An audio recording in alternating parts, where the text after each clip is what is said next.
So antipsychotic drugs or neuroleptic drugs used to treat schizophrenia, other psychotic disorders, and by blocking D2 receptors that reduce the psychotic symptoms, they make the patient socially functional, but they do not cure the schizophrenia. What is schizophrenia? It is a functional psychosis where there is severe disturbances in thinking, perception, and behavior, but there is no structural brain damage. Pathogenesis is excess dopamine in the excess dopamine release, maybe because of the genetic factors, glutamate dysfunction.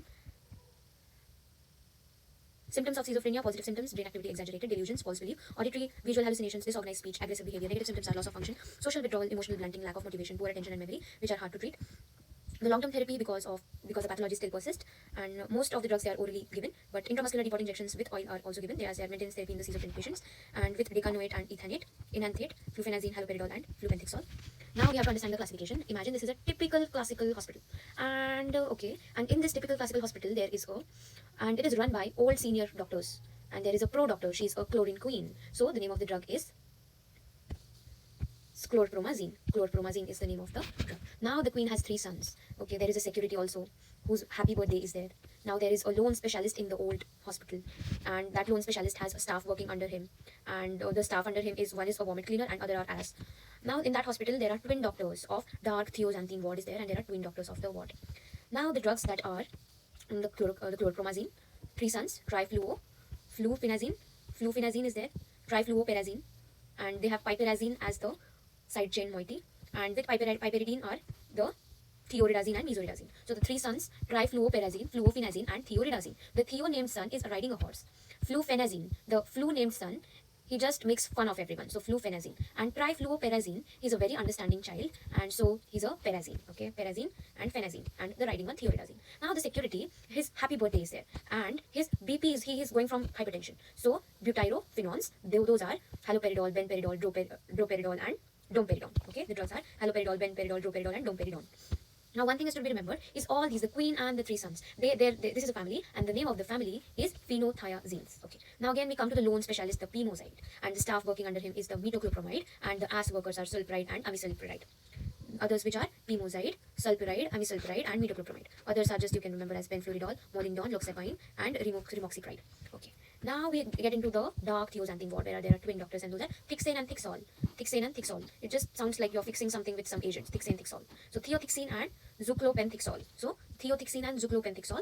And now this was a typical old hospital with a family, security, a dark ward, and a specialist with his staff. Now let us go to a modern hospital, a very atypical hospital. And these kind of hospitals are only the first degree, the first episode of schizophrenia. They are treated with atypical novel drugs. Okay, in these kind of hospitals they are treated. Now the hospital has a lab, a very functional lab, where there is a famous risky genius scientist, and his name is Clozapine Tree Doctor, and his experiments destroy the neutrophils. The patient's neutrophils are destroyed in these labs. Agranulocytosis caused by clozapine.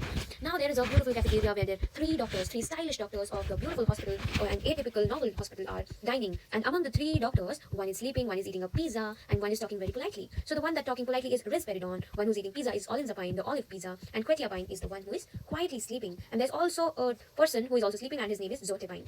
And in the hospital, there are 2 very badmash interns. They go upstairs in here, okay? They use the lifts and they go here. One of them is very special, and her name is aripiprazole. Aripiprazole, she's very thin, she doesn't cause weight gain, okay? Aripiprazole doesn't cause weight gain as a side effect. Then ziprosidone. Zipri is another intern, and she looks like a don, so ziprosidone. And the other drugs to be remembered are lurasidone. Along with Zipri, there is a Luri doctor, and lurasidone and sertindol. This is not to be forgotten. Sertindol and azinapine. एक unkick doctor, let us consider, her name is asinapine. Okay, yeah, we have finished with clozapine, olanzapine, azinapine, risperidone, ziprasidone, paliperidone, lurasidone, aripiprazole, and sertindol. Okay, now the pathways, we have to draw this in the exam. A brain is to be drawn, then this midbrain is to be drawn. From the midbrain, this is substantia nigra, this is ventral tegmental area. Ventral tegmental area to the frontal cortex is the mesocortical, to the limbic system, that is dorsal. Okay, now this thing, blue one is the mesolimbic, so ventral tegmental area to limbic system is the mesolimbic pathway. And from the nigrostriatal pathway is from substantia nigra to the striatum. Striatum means, dorsal striatum is nothing but putamen and the globus and the caudate nucleus. So caudate nucleus and the putamen together forms dorsal striatum, and in between them is the globus pallidus. Okay, and let us remember how the brain looks like. So there is, on outermost layer, there is insular cortex, and there is extreme capsule, there is claustrum, there is external capsule, then there is putamen or lenticular nucleus, and there is globus pallidus, then there is internal capsule, then there is thalamus, and there is a stria terminalis, and above this thalamus there lies caudate nucleus, and the caudate nucleus above the thalamus and the putamen, and they are connected by caudolenticular bridges, and over the caudate nucleus there lies corpus callosum. So what we were talking about, that the putamen and the caudate nucleus together they are called as dorsal striatum. So this is a dorsal striatum. with chordate nucleus and the putamen. Then this is thalamus and this is putamen. So putamen and the chordate nucleus above the thalamus, both of them are called as dorsal striatum. This is the thalamus. So nigrostriatal pathway, and there is a tubero-infundibular pathway, that is from the hypothalamus to the pituitary gland. So this is a meso here means midbrain, mesencephalon. Now here we can see the striatum, substantia nigra. This thing is hippocampus, ventral tegmental area, nucleus accumbens, and the frontal cortex. Then again in the exam we have to draw this thing. This is ventral tegmental area, substantia nigra, mesocortical pathway, mesolimbic pathway. Let's remember that limbic system, it consists of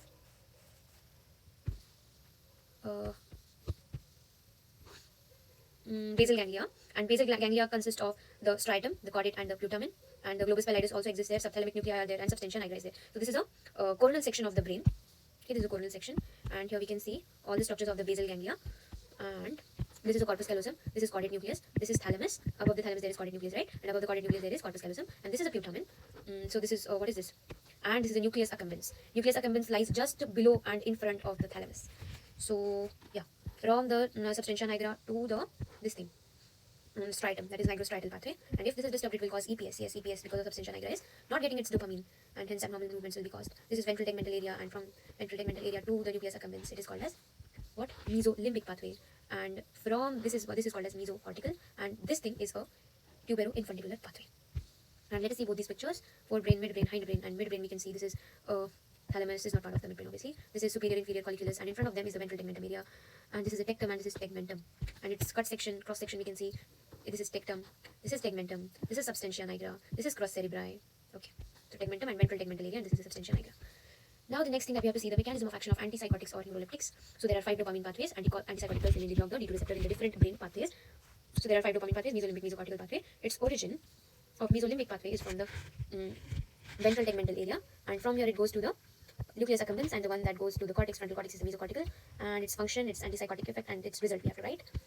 And in schizophrenia, dopamine excess is there, so the result is hallucination, aggression, delusion. But as antipsychotic effect, D2 receptor will be blocked. As a result, positive symptoms will be improved.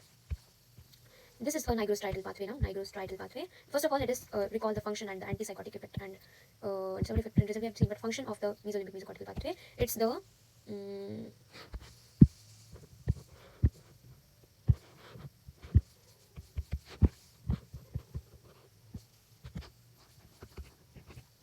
So mesolimbic, its origin is from substantia nigra, and the destination is limbic system and the frontal cortex, and its function is control of behavior and emotions. Okay, control of behavior and emotion. And if it is disturbed, emotions will be vichitra, and behavior will also be vichitra, abnormal. And yeah, let us now see the nigrostriatal pathway. Its origin is from substantia nigra. Its destination is dorsal striatum, which consists of chordate nucleus and the putamen. Its function is control of the voluntary movement. Its antipsychotic effect will be dopamine blockade, and result will be movement control is disturbed. Extrapyramidal side effects are seen: acute dystonia, Parkinsonism, akathisia, tardive dyskinesia. Typical antipsychotics, the older ones, cause Parkinson-like symptoms. They cause severe EPS because they cause severe dopamine antagonism, severe dopamine blockade in the pathway. So tubero in which pathway? In the nigrostriatal pathway. So, and next, talking about tubero-infundibular pathway, its origin is hypothalamus, destination is the pituitary gland, function is dopamine, which normally inhibits prolactin release. But antipsychotic effect, prolactin rise will happen, hyperprolactinemia as a result. In female, what will happen? In male, what will happen? In male, there will also be loss of libido, and in female, there will be infertility. In male, infertility won't be there, loss of libido will be there, and one more thing was there which I forgot. Now, there is minor dopamine pathways, we just have to name them: medullary periventricular pathway and the inserto-hypothalamic pathway. In this pathway, we had seen this was the pathway that was responsible for weight gain metabolism, weight gain mechanism. Now, antipsychotics, they take 2 to 3 weeks to work. We have to see now why. Because early phase blockade, it will cause increased dopamine synthesis and increased metabolite levels initially. But later, what will happen? With prolonged treatment, the dopamine levels will be inhibited because of the feedback mechanism, feedback inhibition. So the levels of metabolites will fall. And hence, the antipsychotics will take 2 to 3 weeks to work because of the pharmacodynamic adaptation of the drug. So typical antipsychotics, the classical ones, the older ones, they will cause strong D2 blockade. The problems they will cause are severe EPS, hyperprolactinemia. Atypical ones, the ones with a nice hospital, a novel hospital, will cause moderate D2 blockade and serotonin A receptor blockade. The advantage is that they will cause less EPS, they will improve the negative symptoms, and they are useful in refractive schizophrenia.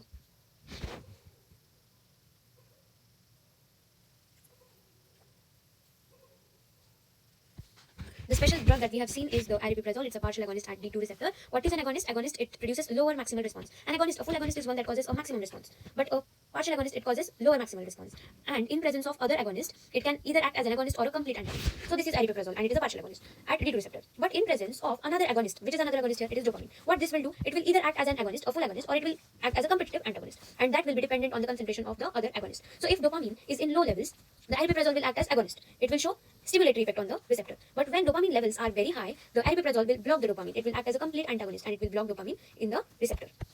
Therapeutic uses are psychiatric, neuropsychiatric, and non-psychiatric. Psychiatric therapeutic uses are schizophrenia, drug-induced psychosis, schizoaffective disorder. Neuropsychiatric ones are Tourette syndrome, Huntington disease. Non-psychiatric indications of use of antipsychotic are as antiemetics in vomiting and motion sickness. Then as a pre-anesthetic agent and during intractable hiccups. So all this to be written यार पढ़ ले बाद में धीरे से आराम से पढ़ लेना. अभी मुझ में जान है नहीं कि मैं इतना पढ़ूं. And the side effects it will cause are the CNS side effects. There are two: behavioral effects and tolerance. Okay. It will not lead to dependence. Then the neurological side effects it will cause are 6, the early 4 and later 2. Those are dystonia, akathisia, Parkinsonism, neuroleptic malignant syndrome. And the later one, after more than 1 year of treatment, the side effect will be tardive dyskinesia, rabbit syndrome, which is very rare. So, yeah. Then the autonomic nervous system side effects it will cause are posterior hypertension, reflex tachycardia, antimuscarinic events it will cause. Then clozapine it will cause hypersalivation. Why? It is paradoxical M4 receptor agonist activity. Then endocrinal side effects it will cause are prolactin, more weight gain by medullary periventricular pathway. Due to blockade here, it will lead to increased appetite. Now, no weight gain by aripiprazole. Okay. Miscellaneous side effects it will cause are obstructive jaundice, hyperpigmentation, poikilothermia. Poikilo is something that is very abnormal or not very regular thing. Eye effect is corneal opacity, retinal pigmentation. Now, seizure risk will be increased. It will lower the seizure threshold. Okay.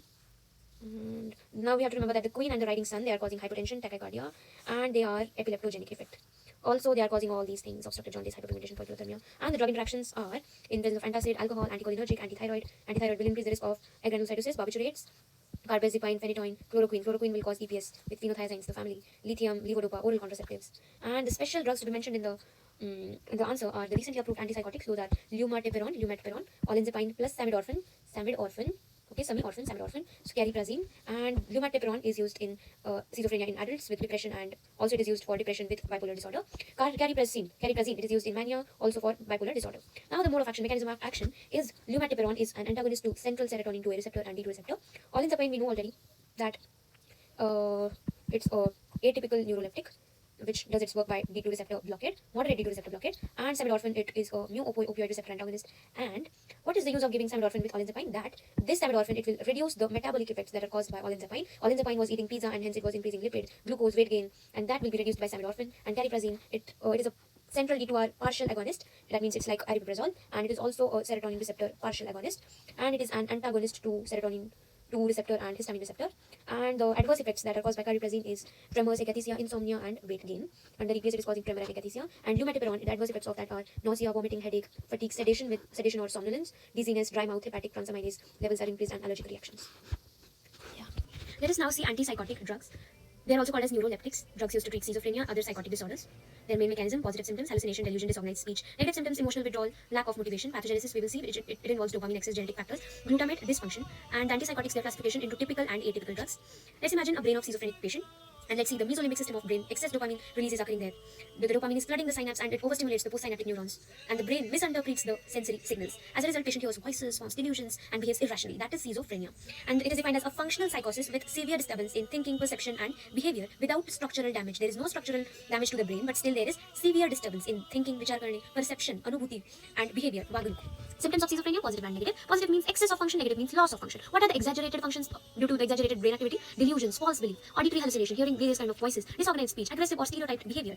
And that is because dopamine excess. And negative symptoms, it is brain shutting down emotionally, such as social withdrawal, emotional blunting, lack of motivation, poor attention and memory. And these negative symptoms, they are hard to treat. Let's now see the pathogenesis of schizophrenia. 3 major hypotheses are there: genetic predisposition, dopamine hypothesis, serotonin hypothesis, and the fourth one, modern concept, is of glutamate hypothesis. Let us now see the genetic predisposition.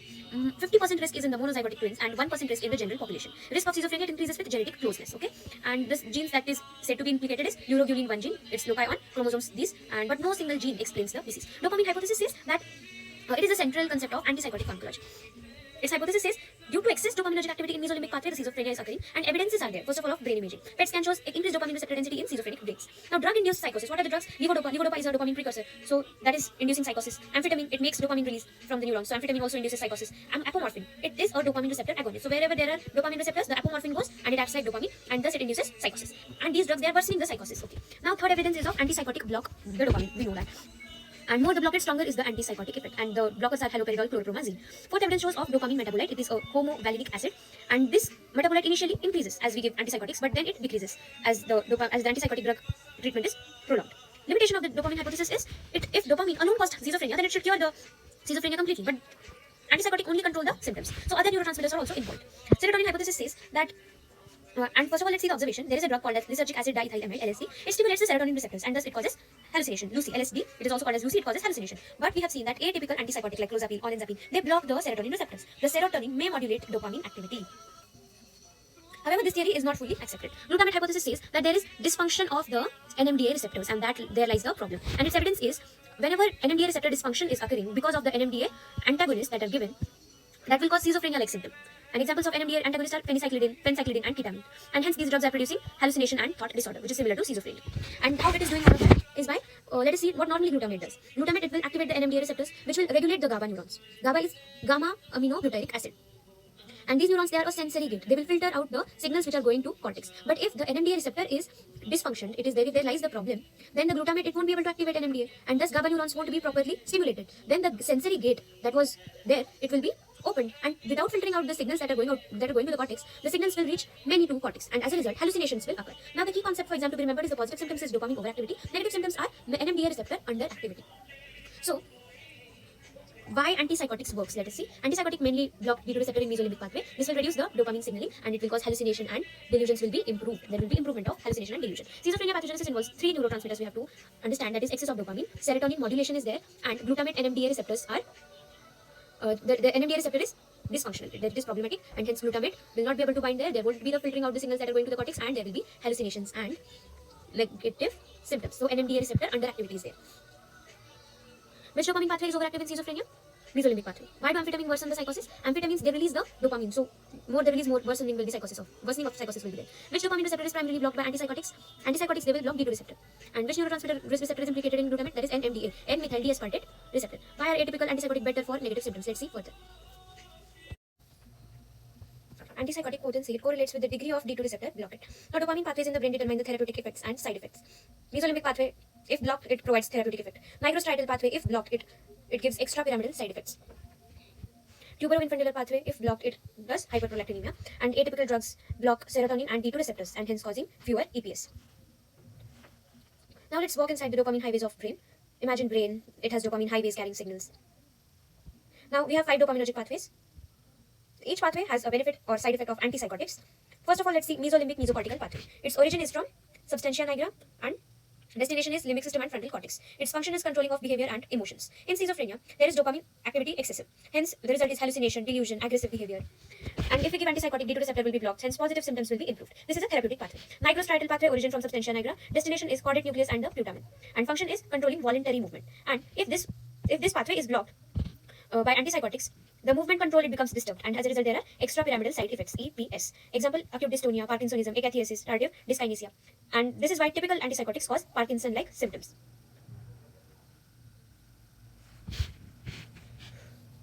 Tuberoinfundular pathway from hypothalamus to pituitary gland.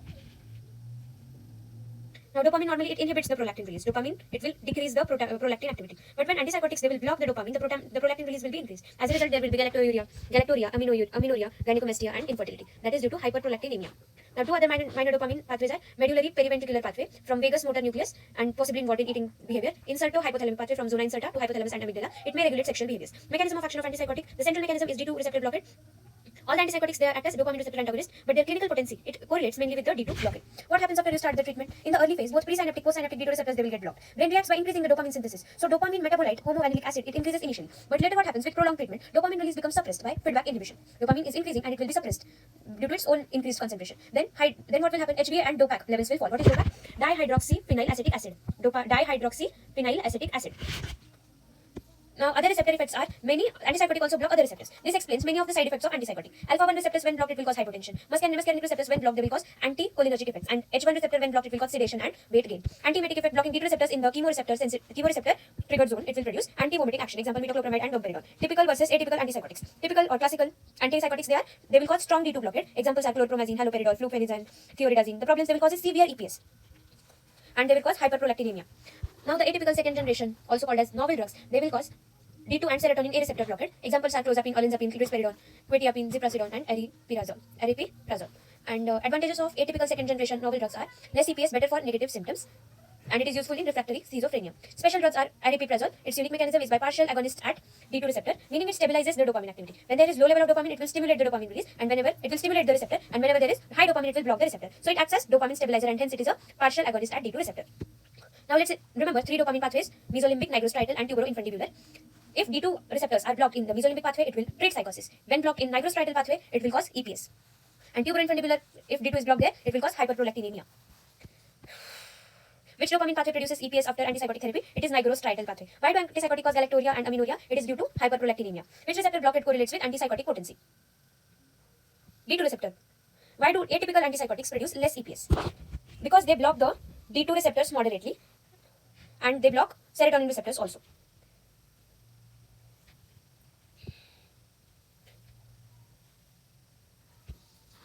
Let's find out this answer in further parts.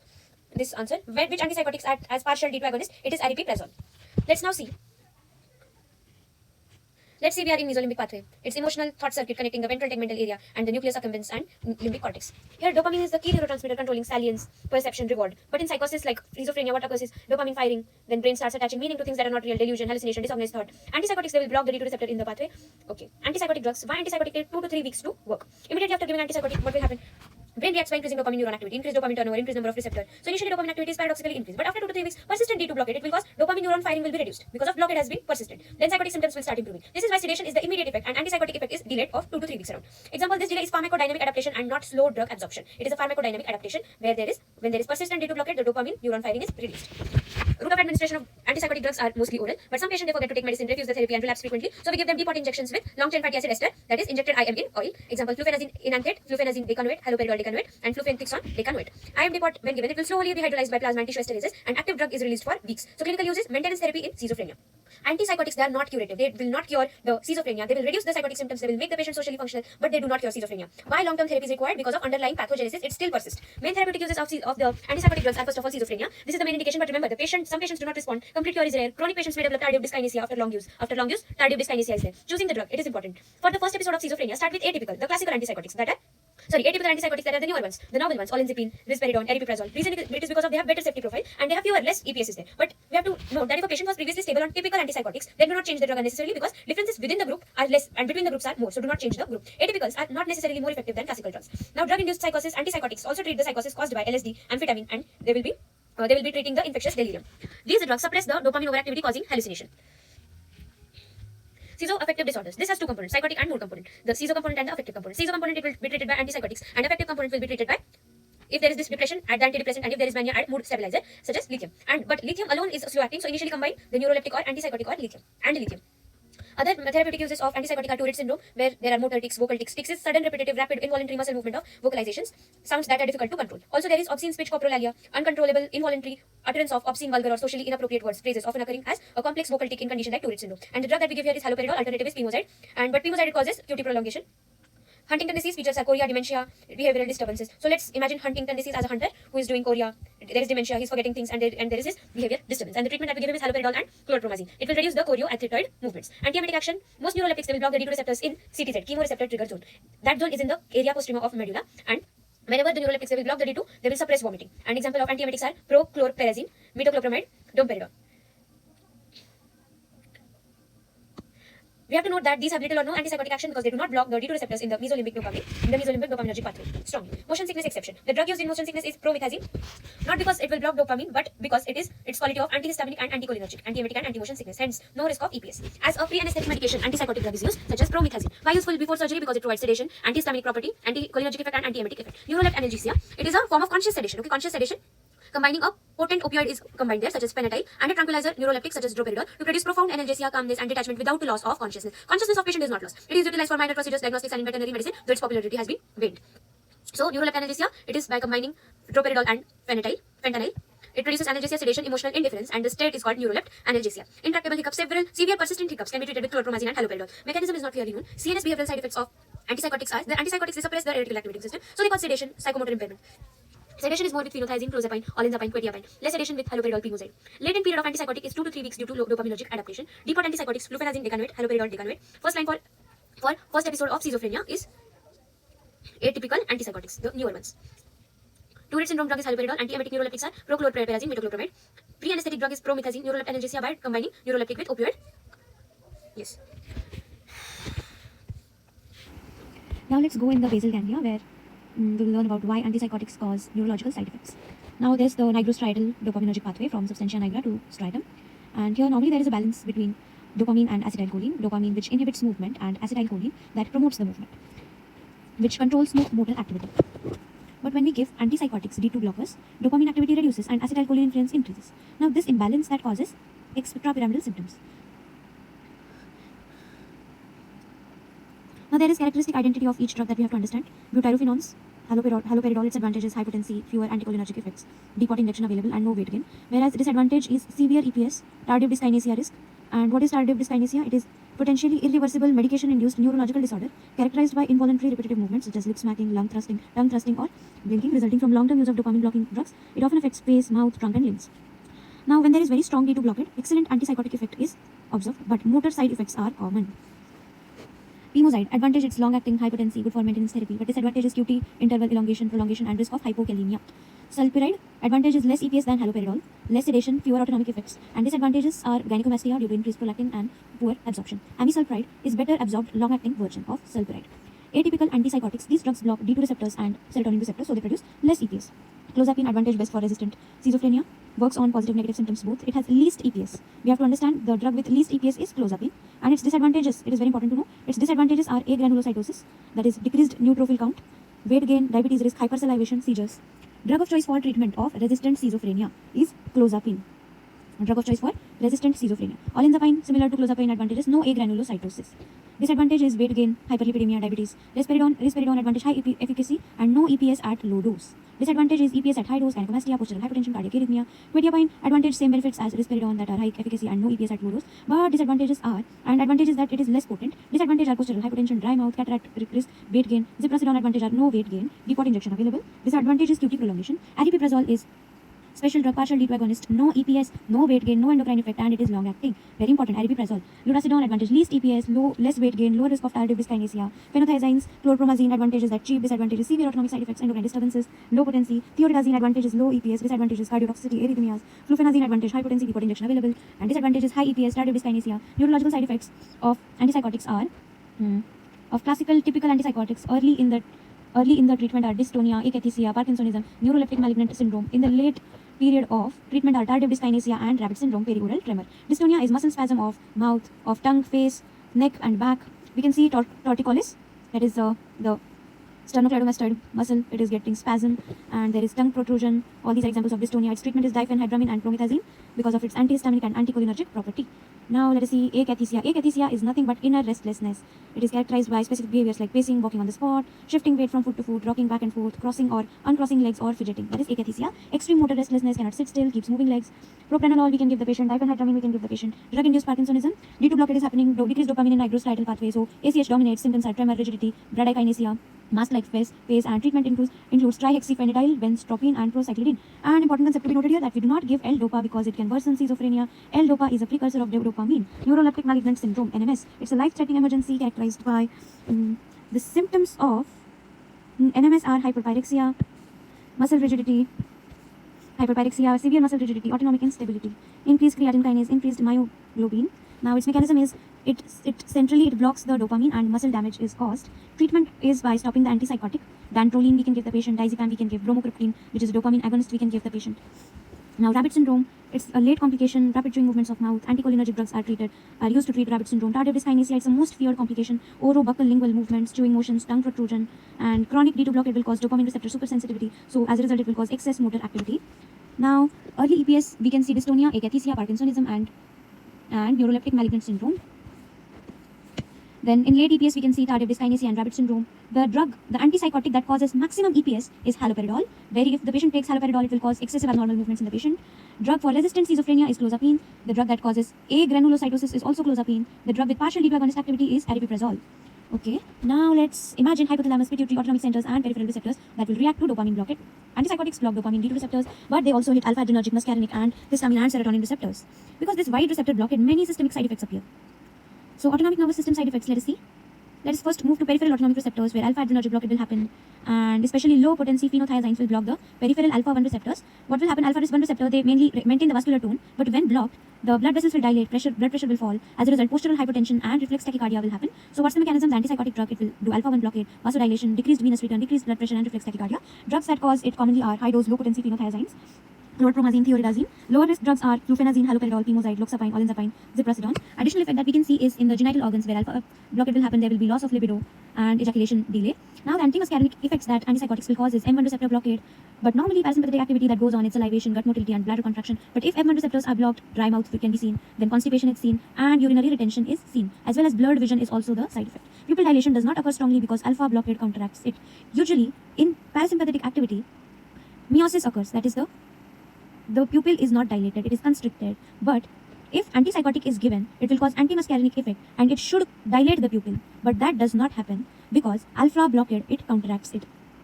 Pupil dilation does not occur because alpha blockade counteracts it. Now alpha-1 blockage is happening and it will still constrict the pupil and it will cause blurred vision.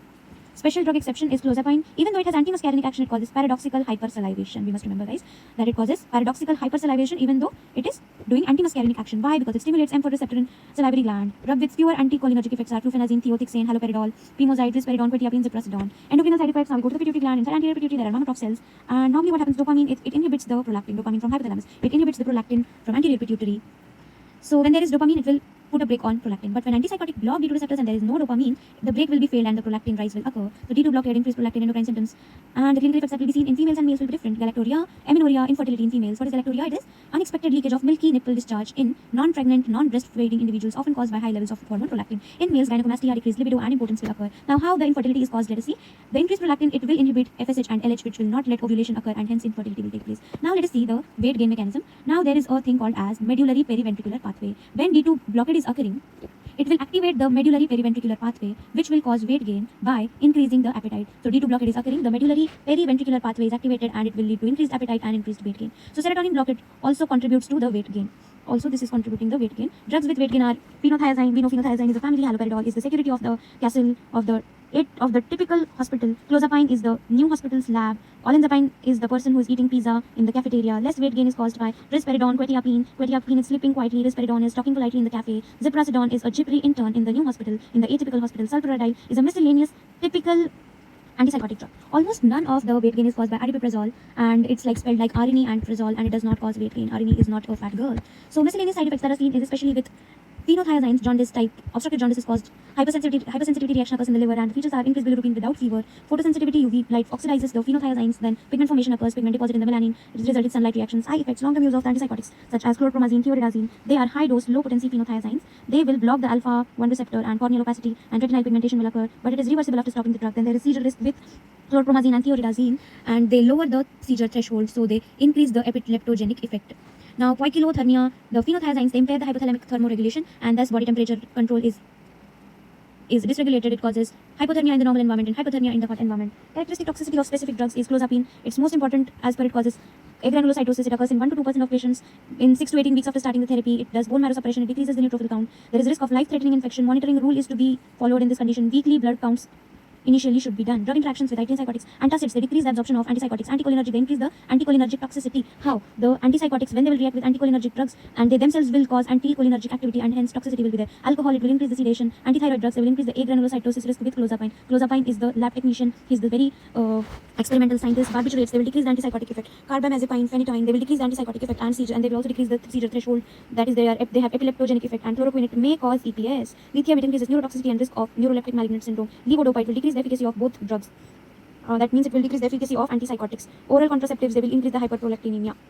Now the side effects of antipsychotics are ANS alpha blocker, it will cause hypertension, anticholinergic will cause dry mouth, and the drug that causes hypersalivation is clozapine. Okay, paradoxical hypersalivation. And endocrine effects, hyperprolactinemia, amenorrhea, galactomastia, weight gain, miscellaneous jaundice, photosensitivity, corneal deposit, seizure, temperature dysregulation, special toxicity, clozapine, agranulocytosis, interaction with liver increased sedation, lithium, it causes NMS, levodopa antagonism. Now why do antipsychotics cause hyperprolactinemia but Parkinson drugs do not? Parkinson drugs, they increase the dopamine, so they must lower the prolactin. Why does clozapine cause hypersalivation despite anticholinergic? It activates the M4 receptor. Which antipsychotic are most associated with weight gain and why? The ones that are most associated with weight gain are phenothiazines, The reason is because maybe they increase appetite more. I don't know why exactly. Let's find the answer to this. And why should clozapine therapy require blood count monitoring? Because clozapine will lead to bone marrow suppression and lead to agranulocytosis. Neutrophil levels will be decreased, and there will be risk of infection, risk of life-threatening infection, not only infection. Why does levodopa reduce the efficacy of antipsychotic? Levodopa is a precursor of dopamine. So, and antipsychotics are lowering dopamine. They are antagonistic to the D2 receptors, and if we are increasing the dopamine levels, then the efficacy of antipsychotic will be reduced. Why atypical antipsychotic cause less EPS? Atypical ones, the newer drugs, the novel ones, they work on D2 and serotonin receptors. Serotonin blockade increases the dopamine release in nigrostriatal pathway, which reduces the EPS. Now let us remember why EPS was occurring. EPS is extrapyramidal symptoms, side effects. Why are they caused? They are caused due to when the nigrostriatal pathway inside this D2 blockade is strong. But when serotonin blockade is occurring, it will increase the dopamine release in here and it will reduce the EPS. So that's why the drugs like the newer drugs, the atypical drugs like clozapine, olanzapine and quetiapine, they have less extrapyramidal symptoms.